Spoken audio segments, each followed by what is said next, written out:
할렐루야. 우리 하나님께 영광 돌리겠습니다. 할렐루야.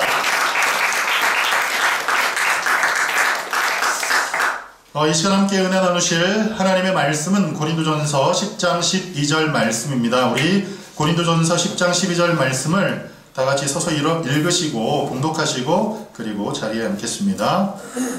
고린도전서 10장 12절 말씀입니다.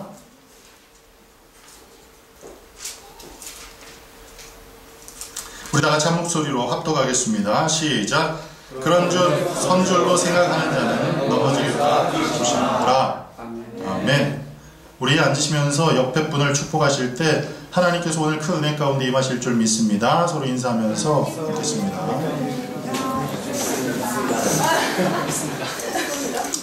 너무 긴가요? 할렐루야. 하나님께서 우리를 사랑하시고 하나님께서 우리를 축복하십니다. 그리고 하나님의 놀라운 은혜 가운데 우리를 새롭게 하사 하나님의 그 거룩하신 은혜 가운데서 날마다 우리를 성장케 하시고 우리의 성장함을 통해서 세상의 소금으로 세상의 빛으로 살아가게 하실 줄 믿습니다. 오늘 예배를 드리기 위해서 여러 가지로 준비하는 과정에서 곳곳에서 여러 가지 어려움들이 있었던 것 같아요. 그리고 혹 여러분들이 하나님의 성전 나오실 때 어떠한 마음, 어떠한 자세를 가지고 나왔는지, 그리고 또 성전 나올 때 과연 수월했는지 잘 모르겠습니다. 그런데 오늘 예배를 이렇게 준비하면서 여러 가지가 참 이게 딱딱 안 맞아 들어가는 것 같은 느낌이 드는 거예요. 그리고 준비가 미흡한 모습들이 참 많은 거예요. 그럴 때 마음 가운데 그런 생각이 듭니다. 하나님께서 오늘 얼마나 큰 은혜 가운데 우리에게 은혜를 주시려고 이런 일을 행하실까? 하나님께서 우리에게 얼마나 큰 은혜를 주시려고 은혜를 예비하셨길래 사단이 이렇게 방해를 할까? 그런 생각이 들었습니다. 여러분, 그 사실 앞에서 우리 모두 믿음으로 아멘이라고 얘기하실 수 있겠습니까? 하나님께서 우리를 위해서 놀라운 은혜를 예비하셨고 그 놀라운 은혜를 우리에게 주실 것을 믿는 믿음 가운데 우리가 한 마음이 되실 수 있겠습니까? 네. 그럴 때 그 믿음 가운데 하나님께서 놀라운 일을 우리 안에 행하실 줄 믿습니다. 저는 오늘 우리가 함께 합독한 본문 말씀을 통해서 고린도 교회가 주는 교훈이란 제목으로 은혜를 나누려고 합니다. 2013년 3월에 이곳 헝가리에서 엄청난 강풍과 눈으로 고속도로가 폐쇄되는 초유의 사태가 벌어졌었습니다. 그럴 때 고속도로 안에 많은 차들이 고립되어서 군대까지 투입되어 사람들을 구조했던 기억이 있습니다. 그런데 당시 영상을 보면 강한 바람으로 인해서 트럭들이 쓰러지는 걸 보게 되었습니다. 그러면서 바람의 위력이 이렇게 적지 않게 강하구나 그런 생각을 해보고, 그리고 또 그와 더불어서 정말 바람의 위력이 얼마나 큰지 여러 가지 관련된 글을 그리고 관련된 이미지 영상들을 찾아보게 되었습니다.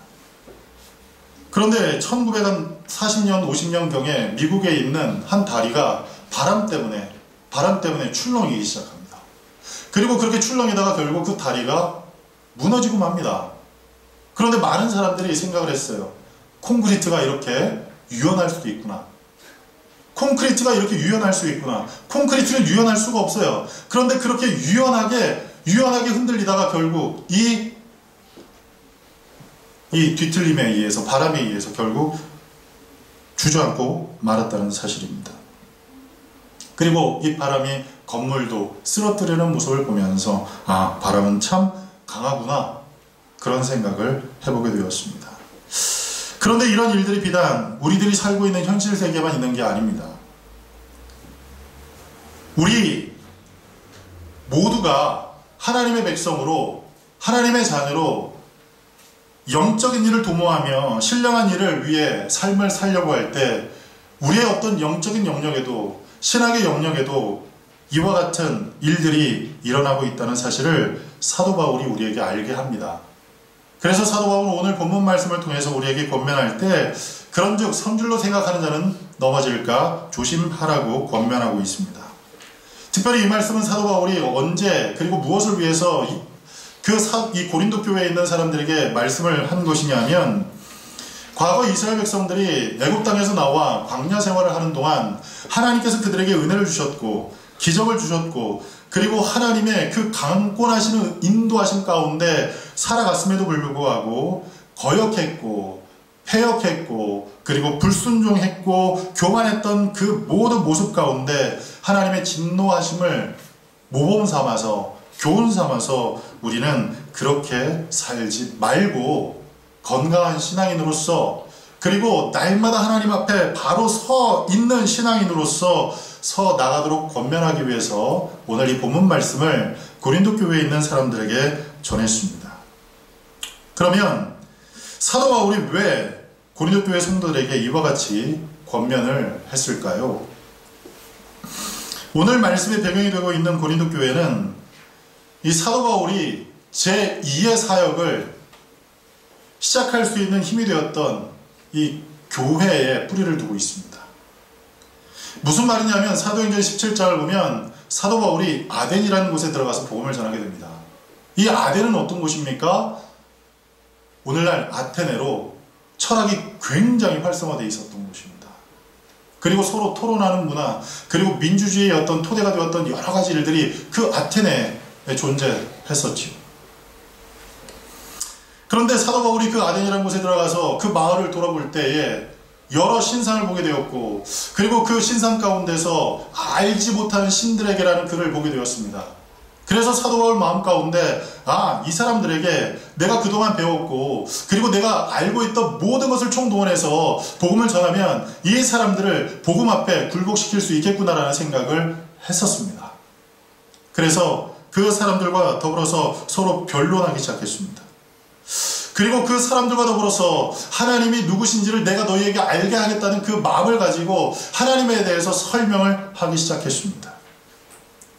그런데 그러한 그 모든 과정 가운데서 어떤 분위기가 형성이 되었냐면 사도행전 17장 32절부터 33절에 그들이 죽은 자의 부활을 듣고 어떤 사람은 조롱도 하고 어떤 사람은 이 일에 대하여 내 말을 다시 듣겠다 하니 이에 바울이 그들 가운데서 떠나매 라고 기록하고 있습니다. 그러한 분위기가 형성된 것을 깨닫고 사도 바울이 그 아덴이라는 곳을 급히 나오게 됩니다. 그리고 그 아덴이라는 곳을 나와 들어간 곳이 어디였냐면 바로 이 고린도라는 곳입니다. 사도 바울이 고린도에 들어갈 때 그는 실패, 쓰디쓴 경험을 끌어안고 갔습니다. 그리고 사역적인 어려움을 끌어안고 고린도에 들어가게 되었습니다. 그런데 그곳에 들어갔는데 하나님께서 미리 예비하신 사람을 만나게 되었습니다. 같이 천막을 지어 만들어 팔고 있었던 아굴라와 브리스길라라는 부부를 만나게 되었고 그들과 더불어서 함께 말씀을 공부하며 말씀을 가르치기 시작했는데 사람들이 모이기 시작합니다. 그리고 심지어 회당장이었던 그리스보라는 사람도 사도 바울의 복음 전함을 듣고 예수 그리스도를 영접하고 세례를 받게 됩니다. 그 일로 인해서 많은 고린도의 사람들이 예수 그리스도의 복음을 듣고 세례를 받게 되었습니다. 심지어 사도 바울이 복음을 전하는 일을 방해하는 사람들도 이 곤란한 지경을 경험해야 했습니다. 사도 바울이 너무나 어려운 일을 경험해야 했습니다. 그런 그때에 하나님께서 사도행전 18장 10절 말씀에 내가 너와 함께 있음에 어떤 사람도 너를 대적하여 해롭게 할 자가 없을 것이니 이는 이 성중에 내 백성이 많으니라 하시더라. 그 말씀을 주시면서 사도 바울을 위로하셨고 그에게 용기를 주셨습니다. 그래서 사도 바울은 그곳에 1년 8개월을 머물면서 함께 더불어 사역을 했고 세운 교회가 바로 고린도 교회였습니다. 고린도전서 1장 1절을 보면 고린도에 있는 하나님의 교회 곧 그리스도 예수 안에서 거룩하여지고 성도라 부르심을 받은 자들과 또 각처에서 우리의 주 곧 그들과 우리의 주 되신 예수 그리스도의 이름을 부르는 모든 자들에게 이런 말씀으로 그들에게 편지를 보냈던 것을 보면 그곳에 모여있던 이 고린도 교회 성도들은 다 하나같이 예수 그리스도를 구주로 고백하는 함께 신앙을 고백했던 믿음의 사람들로 교회가 시작되었음을 이야기하고 있습니다. 그런데 그뿐만 아니라 그 교회에는 믿음의 고백을 함께 했던 믿음의 사람들만 있었던 것이 아니라 다른 교회에서 나타나지 않았던 여러 가지 성령의 역사들이 강력하게 나타나기 시작했습니다. 그리고 그 성령의 나타나심을 통해서 교회에 많은 사람들이 더 모이기 시작했습니다. 참으로 안타까운 일이 벌어지게 되었지요. 왜 그러냐면 고린도후서 마지막 장인 13장을 보면 고린도 교회의 비극적인 상황에 대해서 이렇게 얘기를 합니다. 너희는, 고린도후서 13장 5절 말씀입니다. 너희는 믿음 안에 있는가 너희 자신을 시험하고 너희 자신을 확증하라. 예수 그리스도께서 너희 안에 계신 줄을 너희가 스스로 알지 못하느냐. 그렇지 않으면 너희는 버림받은 자니라 라고 얘기를 합니다. 믿음으로 함께 시작했고 더불어 함께 신앙 고백을 해서 교회 공동체로 세워졌다 생각했고 그리고 그들 가운데 성령님이 임하여 놀라운 일들이 나타났고 많은 사람들이 모여있는 그들을 향해서 사도 바울이 고린도후서 마지막 장에 이렇게 얘기를 합니다. 너희 믿음을 확증하라. 만약 너희 마음 가운데 그것을 확증할 수 없으면 너희는 버리운 사람들이다 라고 얘기를 합니다. 고린도 교회가 어쩌다 이 지경이 됐을까요?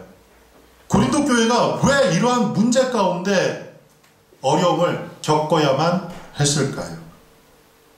이러한 질문 앞에 저는 먼저 여러분에게 교회란 무엇인지 물어보고 시작하고 싶습니다. 여러분, 교회는 무엇입니까? 교회란 무엇입니까? 금요일날 함께 예배드렸던 우리 청년들은 교회가 무엇인지 이미 다 들어서 알아요. 교회는 헬라어로 에클레시아라고 하지요. 이 말은 신약 성경에서 약 112번 사용되는 단어로서 하나님으로부터 부름받은 사람들의 모임, 그것을 교회, 곧 에클레시아라고 이야기를 합니다. 그래서 에베소서 4장 1절은 이렇게 얘기를 하지요. 그러므로 주 안에서 갇힌 내가 너희를 권하노니 너희가 부르심을 받은 일에 합당하게 행하여. 뭐라고 얘기를 합니까? 너희가 부르심을 받은 일에 합당하게 행하여 라고 얘기를 합니다. 부르심을 받은 사람들이 모여있는 곳, 그곳을 교회라고 이야기를 합니다. 근데 하나님께서 사람들을 부르신 자리, 부르신 곳은 어디입니까? 세상이었습니다. 세상에서 부르신 사람들이 모여있는 곳이기 때문에 어떤 경우에는 어린 시절에 부름받은 사람도 있습니다. 어떤 경우에는 디모데처럼 뱃속에서부터 부르심을 받은 사람도 있을 줄 압니다. 그리고 어떤 경우에는 사업의 실패 혹은 질병의 고통 가운데 부름을 받은 사람 등 부르심의 시기와 방법과 그리고 그 내용이 다 다르다는 사실입니다. 이렇게 생각하는 것이 다르고 살아온 삶의 방식이 다르고 연령과 성별이 다르고 지역이 다르지만 그들은 하나의 정체성 가운데 하나됨을 이룰 수 있었습니다. 그 하나의 정체성이 무엇이냐? 하나됨의 정체성이 무엇이냐? 그것은 바로 하나님의 부르심을 받은 사람들이라는 정체성이었습니다. 그리고 그 가치 아래서 그들은 하나의 신앙 고백을 했습니다. 주는 그리스도시요 살아계신 하나님의 아들이심을 고백하면서 그들이 함께 모여 예배드릴 때 그곳에서 하나님의 교회, 곧 고린도 교회가 태동되게 되었다는 사실이죠. 그런데 그 교회가 휘청거리기 시작했습니다. 그 교회가 사정없이 휘청거리게 되었고 그 교회는 분쟁의 소문이 고린도 교회만 머무른 것이 아니라 사도 바울이 에베소라는 곳에 있는 그때에도 그 소문이 들려서 에베소에 있던 사도 바울이 그들을 향해서 편지도 쓰고 그리고 그들에게 찾아가려고 마음까지 먹어야 되는 그런 상황으로 나빠지게 되었다는 사실이에요. 여기에는 두 가지 원인이 있습니다. 여기에는 두 가지 원인이 있어요. 첫 번째는 바른 신앙의 고백 가운데 세워졌다 생각했던 그 교회가 실상은 바른 신앙 고백 위에 세워지지 않았다는 사실이에요. 예수님께서 승천하셨던 감남산에는 팔복교회 그리고 승천교회라는 곳이 세워져 있답니다. 혹시 가보신 분 계세요? 성지순례 가보신 분? 아무도 안 계세요? 네. 유럽에 있는 여러 나라도 좋아요. 북유럽도 좋아요. 그리고 산토리니 섬도 참 좋아요. 그런데 그런 섬 다 다니시는 것도 좋은데 시간 되면 성지순례도 한번 갑시다. 사실 저도 안 가봤어요. 그냥 말만 들었어요. 그리고 오늘 설교를 준비하면서 사진을 찾아봤어요.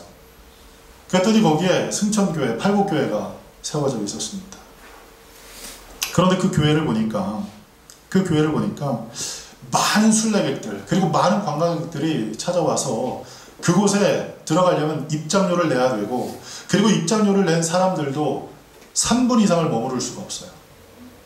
많은 관광객들이 그곳을 들어가야 하기 때문에 3분 이상을 머물지 못하고 나와야 한다는 사실이에요. 그 교회는 역사도 있어요. 전통도 있어요. 그리고 넉넉한 재정도 있습니다. 그리고 날마다 많은 사람들로 가득가득해요. 그리고 더 놀라운 사실은 그 모든 사람들이 대부분 다 새로운 사람들이라는 거예요. 그러면 이 기념교회, 팔복교회, 그리고 승천교회, 이 교회를 우리는 교회라고 할 수 있겠습니까? 우리는 그 교회를 교회라고 이야기할 수 있겠냐 하는 것입니다.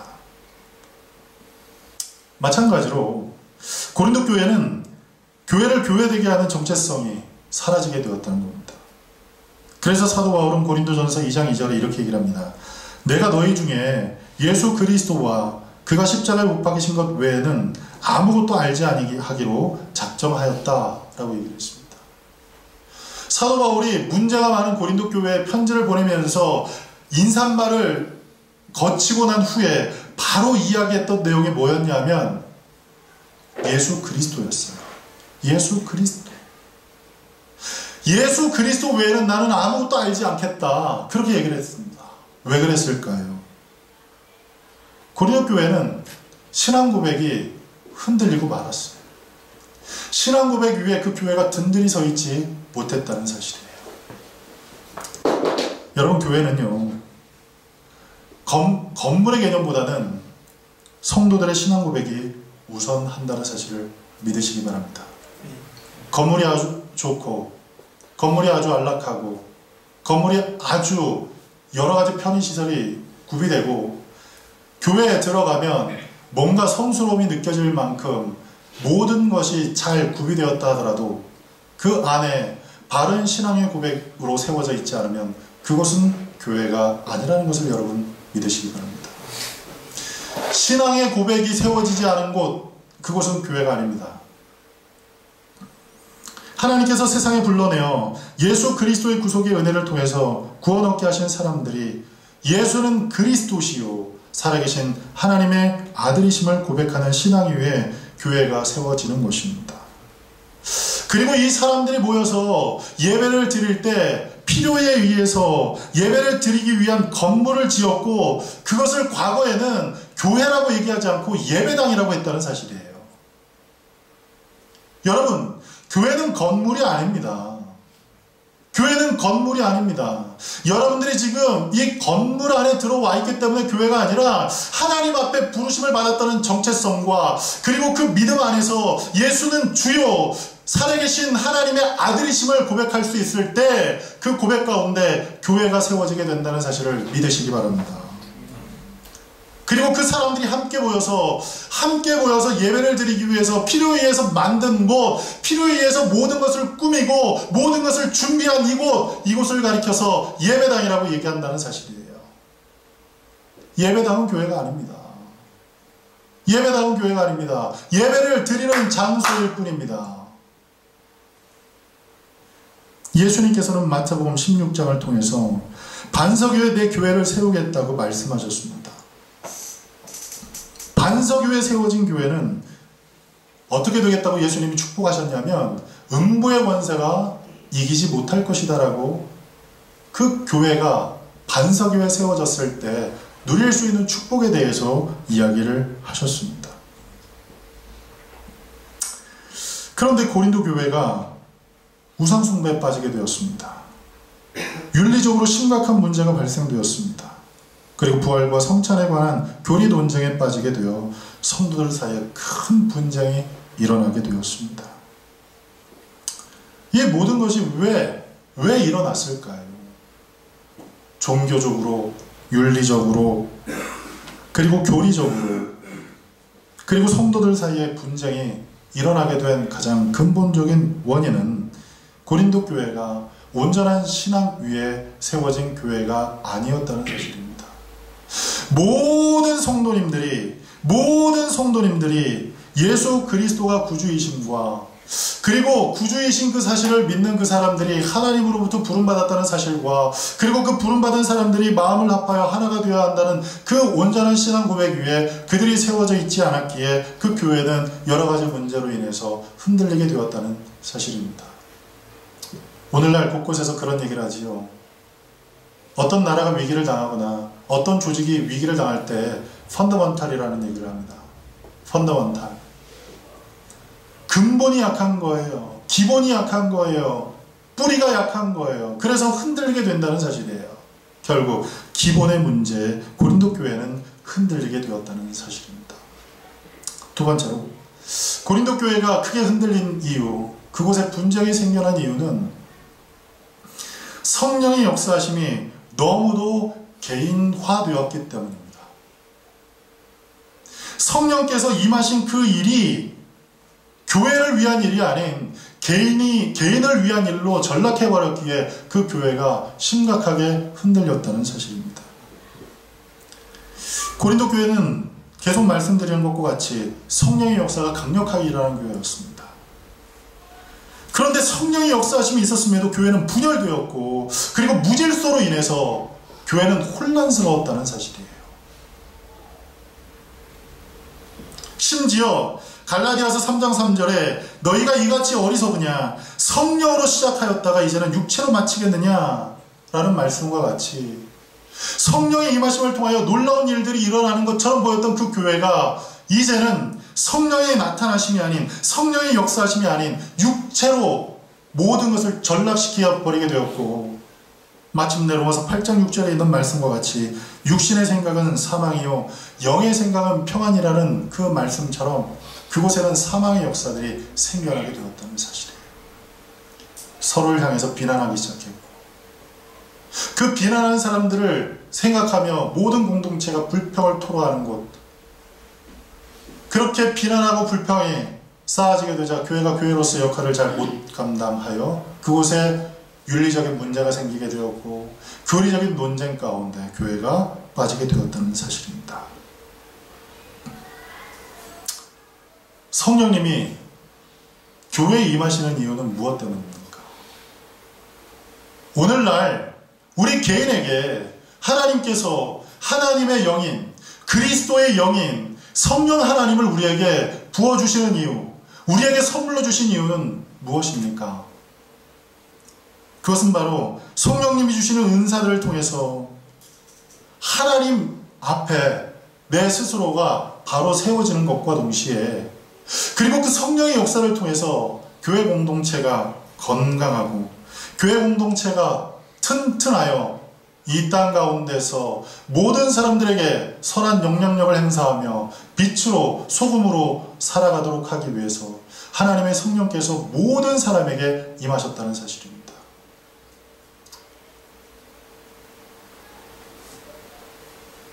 오순절 마가의 다락방에 모였던 사람들의 면면을 보게 됩니다. 그곳에 모여 있었던 사람들은 여러 곳에서 흩어졌던 이 경건한 유대인들이었습니다. 그러다 보니 그들이 났던 그리고 자랐던 그리고 배웠던 여러 가지가 다 달랐습니다. 유대인이라고는 하지만 언어가 틀렸고 생각하는 방식이 틀렸고 그리고 말하는 것들이 틀렸습니다. 언어 전시장 혹은 인종 전시장 같은 곳, 그곳이 어디였냐 하면 마가의 다락방이었습니다. 그런데 그곳에 성령이 임하셨습니다. 그곳에 성령 하나님께서 임하셨습니다. 그리고 그들은 난곳 방언을 이야기하기 시작했고 그리고 그 이야기를 알아듣기 시작했습니다. 그리고 성령 하나님이 임하시는 그 일을 통해서 그들이 하나가 되어 한 마음을 품고 함께 기도하고 그리고 하나님께서 주신 하나의 비전을 가지고 각자의 곳으로 돌아가서 하나님의 일들을 감당할 수 있게 되었습니다. 그리고 그들을 통하여 하나님의 교회가 세워지게 되었습니다. 그런데 성령님이 임했던 고린도 교회는 분열로 인해서 서로에게 상처를 주는 교회가 되었고 그리고 모두가 원망과 그리고 모두가 잘못된 것들 그것을 무비판적으로 받아들이는 교회로 전락하고 말았다는 사실이에요. 고린도전서 1장을 보면 고린도 교회에는 4개의 파가 존재했대요. 4개. 첫 번째는 바울파예요. 그리고 두 번째는 아볼로파예요. 그리고 세 번째는 게바파예요. 그리고 네 번째는 그리스도파예요. 여러분 오늘 말씀을 좀 잘 들으시기 바랍니다. 그리고 우리가 하나님 앞에 예배를 드릴 때는 좀 자세를 좀 바로 하고, 살아계신 하나님 앞에 우리가 예배를 드리는데 살아계신 하나님께서 지금 이곳에 임재해 계신다고 우리가 믿고 있는데 하나님 앞에 우리가 바른 자세로 예배 드리는 건 너무나 중요할 것 같습니다. 자, 이와 같이 고린도 교회에는 4개의 파가 있었는데 첫 번째로 바울파예요. 지금 바울이 그 고린도 교회에 목회하고 있습니까? 그렇지 않아요. 바울은 그 교회 설립자였어요. 그런데 그 바울이 그 교회를 설립했고, 그리고 바울에게 나타났던 여러 가지 표적들로 인해서 바울을 추종하는 사람들이 생겼습니다.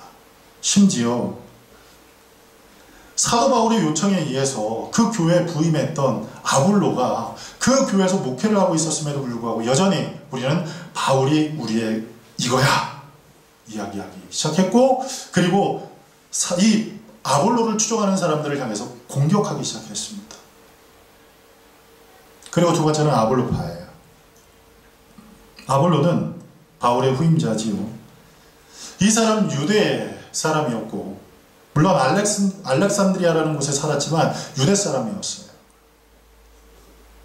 그리고 학자였고 성경에 능통했던 사람이었고 설교를 굉장히 잘했던 사람입니다.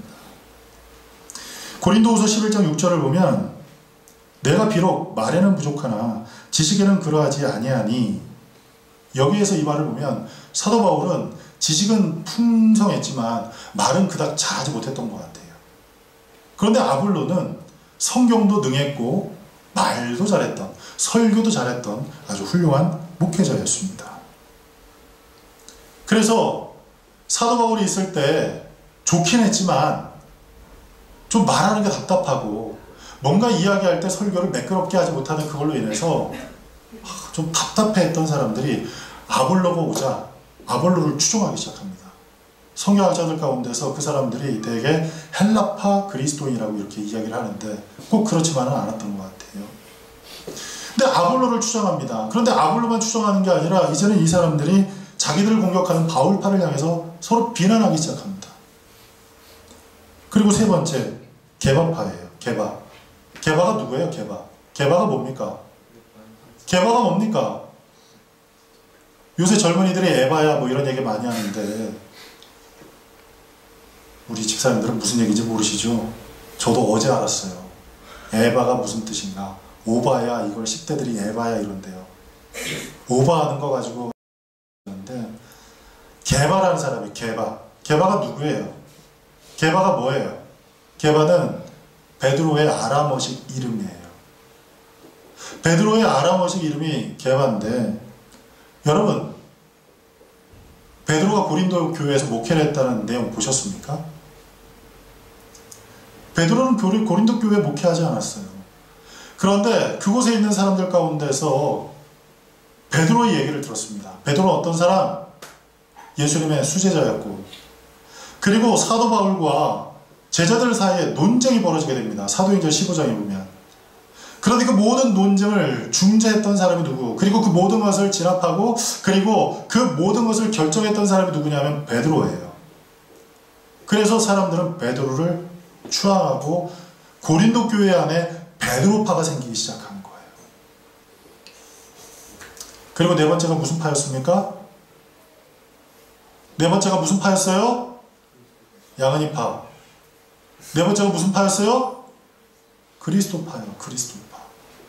이 그리스도파라는 사람들은 어떤 사람이었냐면 예수님 공생의 시절에 예수님께서 산 위에서 말씀을 증거하실 때 그 자리에 있었던 사람일지 몰라요. 예수님께서 오병이어 기적을 행하실 때 그때 떡을 먹었던 사람일지도 몰라요. 그리고 그 사람들 가운데서 함께 있었던 사람들이 전해준 얘기를 듣고 그리스도에 대해서 알았던 사람일지 몰라요. 그런데 그들은 지금 갈릴리에 있는 게 아니라, 그들은 지금 나사렛에 있는 것이 아니라 지금 고린도에 있다는 사실이에요. 그런데도 그들에게 중요한 것은 누구? 그리스도라는 거예요. 그리스도. 과거에 누가 만났던 그 사실을 나에게 전해주었던 그 얘기에 사로잡혀서 과거의 경험들을 내세우면서 우리는 그리스도파라고, 우리는 예수님께서 말씀하신 그 자리에 있었다고, 우리는 그 떡도 먹었다고, 그러면서 사람들을 무시하기 시작했다는 사실이에요.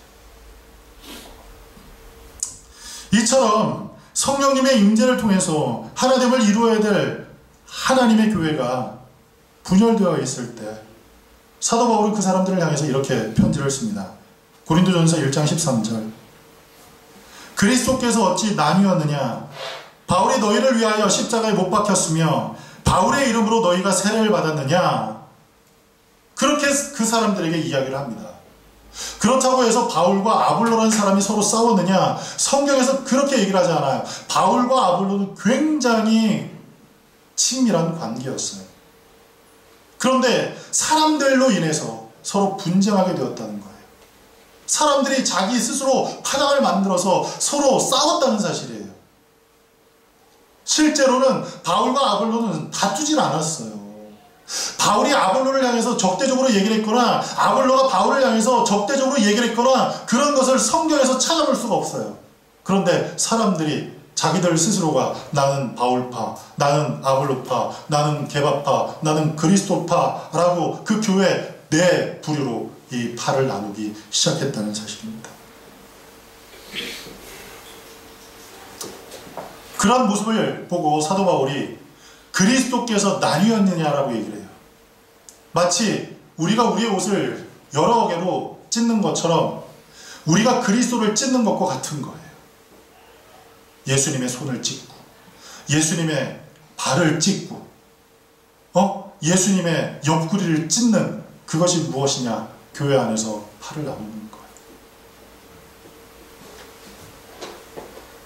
사도 바울은 에베소서 4장 5절에 이렇게 얘기를 합니다. 주도 하나요, 믿음도 하나요, 세례도 하나다라고 얘기를 했습니다. 신앙 고백으로 세워진 고린도 교회는 에베소서 4장 3절에 주신 그 말씀처럼 평안에 매는 줄로 성령이 하나 되게 하신 것을 힘써 지켜야만 했습니다. 그런데 그 교회는 성령이 하나 되게 하신 것을 힘써 지키지 못했습니다.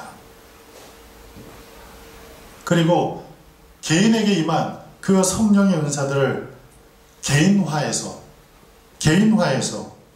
그 은사들을 무분별하고 질서 없이 사용했던 모습을 우리는 고린도전서, 고린도후서를 통해서 발견하게 됩니다. 기도를 많이 했고 성경을 많이 읽었고 그리고 성령님이 임하여 은사들이 나타나게 되자 질서를 무시하게 되었습니다.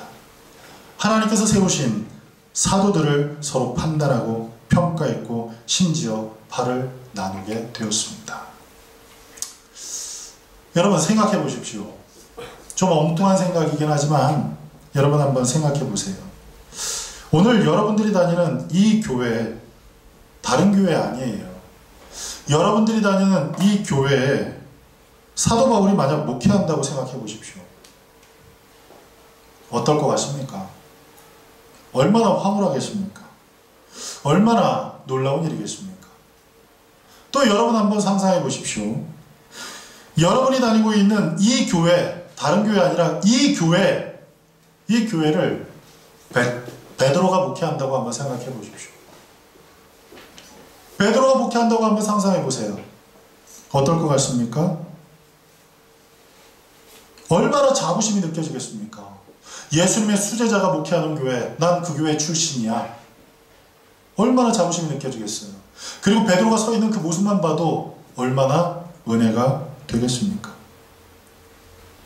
굳이 멀리 갈 것도 없어요. 굳이 2000년 전으로 갈 필요도 없어요. 오늘날 여러분의 인터넷 버튼 클릭 한 번만 하면 만날 수 있는 목사님들 있지요.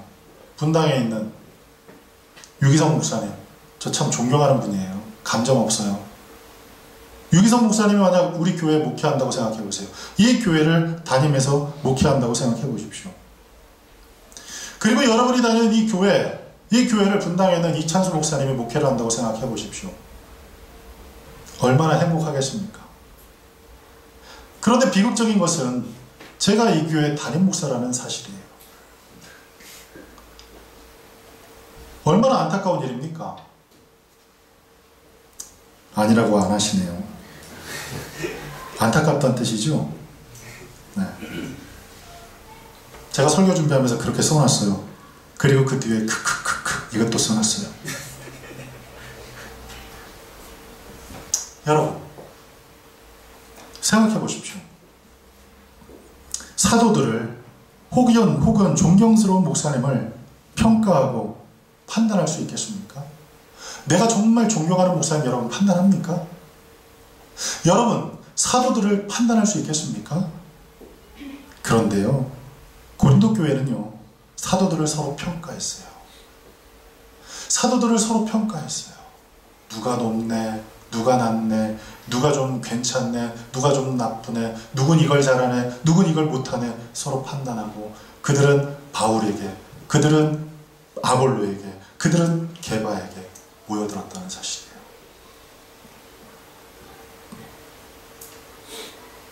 그런데 사도들이 그런 분위기를 조장했을까요? 야, 바울 추종하면 안 돼. 나를 따라와. 아볼로가 이거야. 그런 얘기 안 했어요. 그런데 그런 얘기를 이 사도 바울이 복음을 전하다가 에베소에서 그 얘기를 들어요. 아볼로가 바울은 안 된다고. 바울은 말도 잘 못하고 바울은 성격도 좀 괴팍하다고 그런 얘기를 하면서 나를 따르라고 얘기했다고. 그런데 말이라는 게 사실 그렇잖아요. 그렇게 얘기했다 하더라도 점점 키워서 살을 못해서 이제는 사도 바울은 영 아니라고, 그 사람은 사도도 아니라고 아마 그렇게 전했을지도 몰라요. 근데 그렇게 전해 들었기 때문에 사도 바울이 편지를 보내가지고 야, 아볼로는 아니야. 내가 갑이야. 그리고 내가 그 교회 개척했어. 나는 그 교회 참님 목사야. 그러면서 사람들을 동요시킨 게 아니라는 사실이에요. 성도들이 서로 판단했기 때문에, 성도들이 서로 평가했기 때문에 파당이 나눠지게 되었다는 사실이에요. 그런데 놀라운 사실은 그들에게 성령이 임했대요. 놀라운 사실은 그들에게 성령이 임했고 그들 스스로가 얘기할 때 성령으로 자기는 충만하다고 얘기했대요. 그런데 나뉘었어요. 그리고 하나님의 교회를 갈기갈기 찢어놨다는 사실이에요.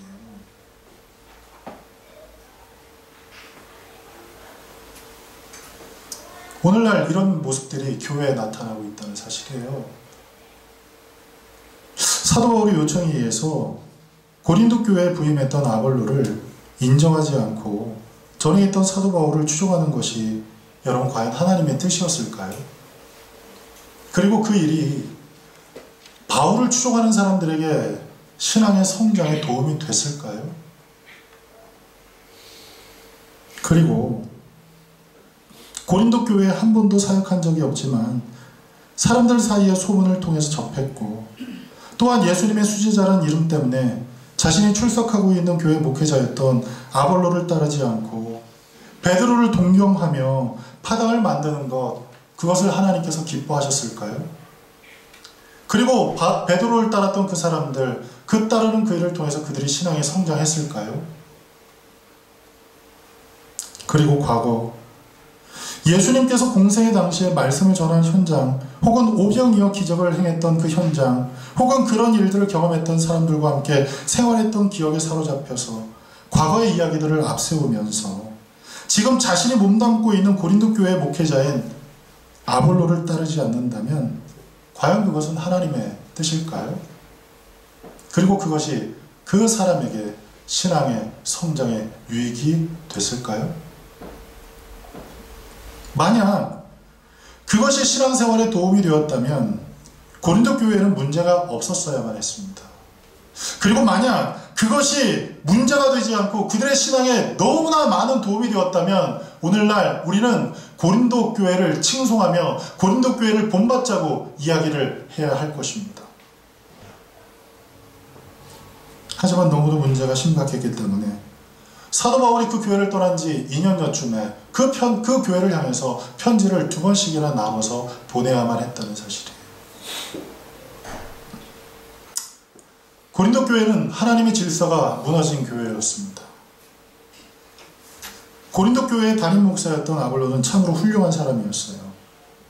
사도행전 18장 24절부터 25절 말씀을 보면 알렉산드리아에서 난 아볼로라는 유대인이 에베소에 이르니 이 사람은 학문이 많고 성경에 능한 자라.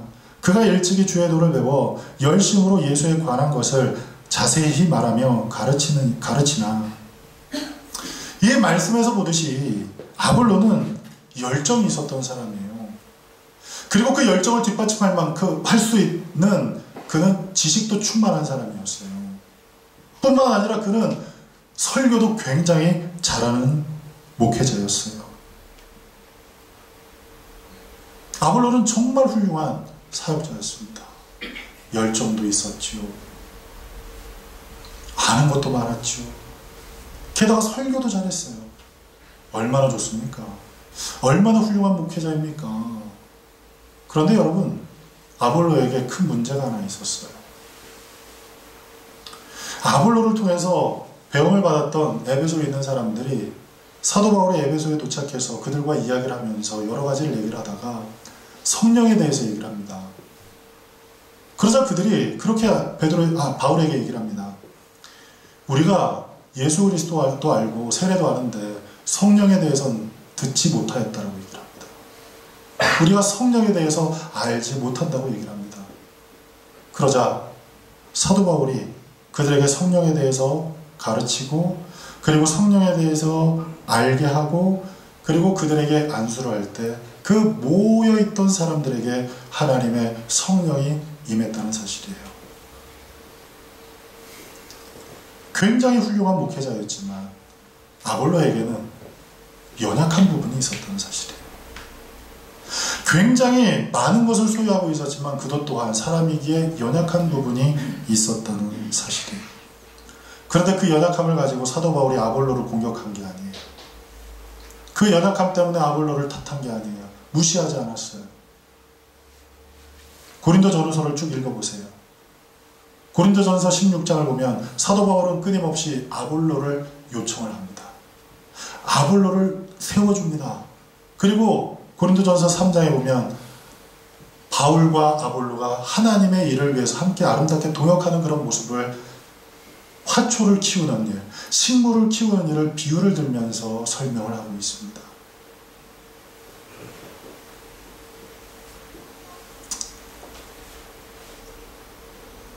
사랑하는 성도 여러분, 모두가 다 연약한 부분이 있습니다.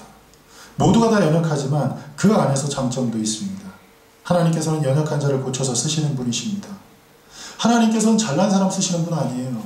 하나님께서는 연약한 자를 들어 사용하십니다. 제가 왜 목사가 됐는가? 너무나 연약하기 때문에 제가 목사가 됐어요. 제가 너무나 무지했기 때문에 제가 목사가 됐고 많은 것을 할 수 없기 때문에 제가 목사가 되었어요. 그런데 그런 그 모든 연약함, 그런 모든 무지함 가운데 간혹 장점도 있다는 말이에요. 그런데 그 장점을 통해서 하나님께서는 많은 사람들을 섬기며 살아가도록 하셨습니다. 이것이 바로 하나님께서 기뻐하시는 교회의 모습 아니겠습니까? 사도 바울은 아볼로를 포함 모든 사람들, 곧 바울, 베드로, 그리고 그리스도파로 나뉘었던 고린도 교회 상태를 이렇게 평가를 했어요. 고린도전서 3장 2절, 내가 너희를 저주로 먹이고 밥으로 아니하노니 이는 너희가 감당하지 못하였으므거니와 지금도 못한다 라고 얘기를 했어요. 지금도 밥을 못 먹는데요, 젖만 먹어야 된다는 거예요. 그 말은 뭐예요? 여전히 어린아이라는 거예요. 여전히 어린아이라는 거예요. 갓난아기라는 거예요. 우리는 어린아이의 일을 벌여야 됩니다. 적어도 그리스도 예수 안에서 신앙 고백을 하고 있고, 그리고 성령 하나님께서 내 삶 가운데 임하셔서 성령 하나님께서 내 삶을 통해서 역사하신다고 내 스스로가 얘기할 수 있다고 한다면 우리 안에 어린아이를 내 스스로가 버려 나가야만 합니다. 어린아이들은 무모합니다. 어린아이들은 개인주의적입니다. 어린아이들은 모든 것을 다른 사람에게 의존하려고 합니다. 그리고 어린아이들은 자신만 위해달라고 합니다. 그리고 어린아이들은 사람들이 다 자기에게 칭찬해 주길 바랍니다. 그리고 어린아이들은 아무것도 하지 않으면서 일하는 사람을 방해합니다. 비난합니다.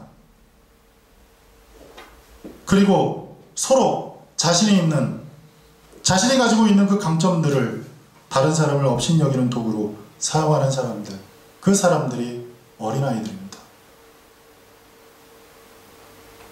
사랑하는 성도 여러분, 하나님께서는 거룩 무더기와 같은 세상에 있는 우리들을 찾으시고 부르셔서 십자가에 못 박혀 죽으신 하나님의 독생자의 은혜로 완성한 그 은혜, 구원을 우리에게 선물로 주셨습니다.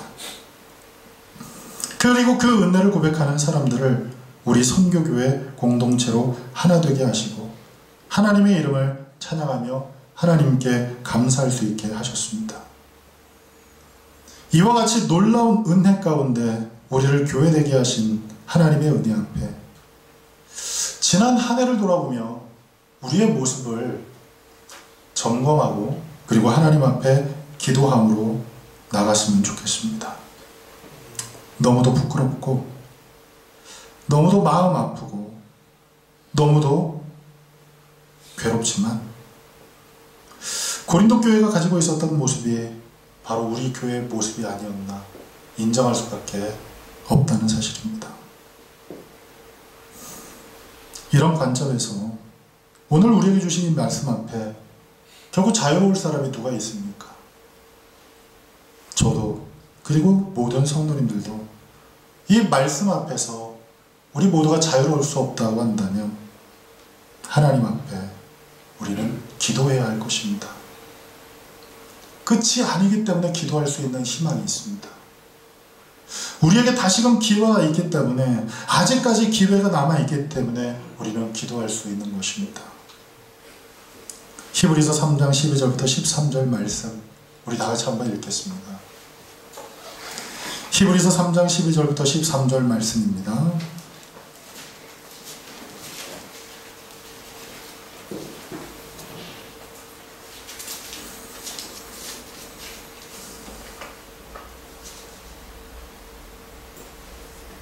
다같이 읽겠습니다. 시작.